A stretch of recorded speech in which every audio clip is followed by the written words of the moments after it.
국민의힘은 오늘 새벽 김문수 대선 후보를 교체하는 안을 의결했습니다. 김 후보는 야밤의 정치 쿠데타라며 강하게 반발하고 나섰고 한덕수 후보는 승리를 위해 모두 끌어안고 가겠다고 강조했습니다. 국회 연결해서 자세한 내용 알아보겠습니다. 윤솔 기자. 네, 국회입니다. 국민의힘에선 대선 후보를 뽑은 지 일주일 만에 후보 교체 작업이 진행되고 있습니다. 후보 자격이 박탈된 김문수 대선 후보는 강하게 반발했습니다. 김 후보는 오전 긴급 기자회견을 열고 당의 민주주의가 죽었다면서 야밤에 정치 쿠데타가 벌어졌다고 말했습니다.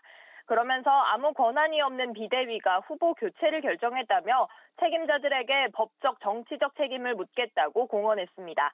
이를 놓고 함께 경선에 뛰었던 후보들과 당내 비판 목소리가 이어졌는데요. 한동훈 전 대표는 친윤 지도부가 막 나가고 있다고 비판했고 안철수 의원은 쿠데타 막장극이라며 당 지도부의 퇴진까지 요구했습니다.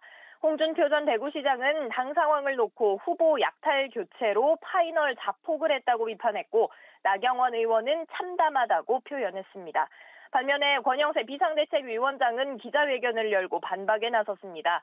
80%가 넘는 당원들이 후보 등록 이전에 단일화를 원했다면서 김문수 후보는 당원들의 신의를 헌신짝처럼 내팽개쳤다고 비판했습니다.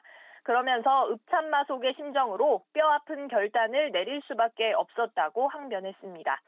또 한덕수 후보는 조금 전 연합뉴스 TV에 출연해서 김 후보를 향해 약속을 안 지키면서 혼란을 가져왔다고 직접 입장을 밝혔는데요.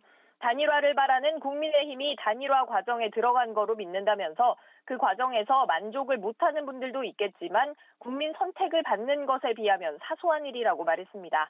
또 이번 대선에서 국민의 선택을 받아 위기에 처한 우리나라와 국민을 구하는 게 정말 중요한 일이고 시대 정신이라고 강조했습니다. 한편 국민의힘은 한 후보로 후보를 재선출하는 데 대한 당원 투표를 진행하고 있는데 김문수 후보 측은 서울 남부지법에 이런 당의 결정 효력을 멈춰달라는 가처분 신청을 다시 냈습니다. 더불어민주당 반응도 궁금한데 이재명 대표는 오늘 영남 지역에서 유권자들을 만나고 있다고요? 네, 그렇습니다. 민주당은 국민의힘을 향한 비판 수위를 끌어올렸습니다. 말씀대로 이재명 후보는 1박 2일의 영남권 공략을 이어가고 있는데요.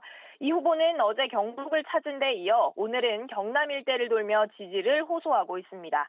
특히 이 후보는 홍준표 전 시장의 고향인 창녕을 찾아 시민들과 대화하면서 정치는 이익을 노리고 막 움직이다 보면 반드시 걸려 자빠지게 돼 있다. 어느 집단을 보니 그 생각이 좀 든다고 국민의힘 상황을 직격했습니다.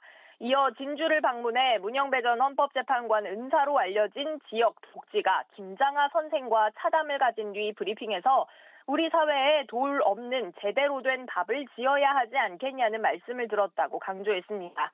그러면서 국민의힘이 새벽에 당내 쿠데타를 했다. 내란당의 내란 후보로 어떻게 민주공화국 책임을 지겠다는 건지 웃음밖에 안 나온다고 말했습니다.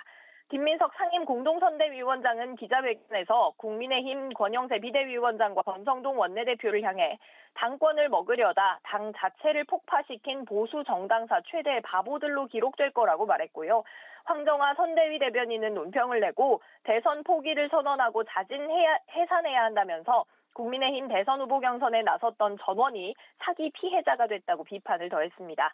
오늘부터 이틀간 선관위의 21대 대선 후보자 등록이 진행되는데요. 이재명 후보가 가장 먼저 대리인을 통해 등록을 마쳤습니다. 대리 등록에 나선 김윤덕 총무본부장은 이번 대선이 진짜 대한민국과 가짜 대한민국 세력의 싸움이라고 강조했습니다. 개혁신당 이준석 후보도 오전 후보 등록을 마쳤습니다. 이 후보는 계엄 세력과 삼권 분립 파괴 세력을 막겠다고 강조했습니다. 반면 새미래민주당 이낙연 상임고문은 고심 끝에 이번 대선에 출마하지 않기로 했다며 다른 사람의 선거를 돕지도 않겠다고 선언했습니다. 지금까지 국회에서 연합뉴스TV 윤솔입니다.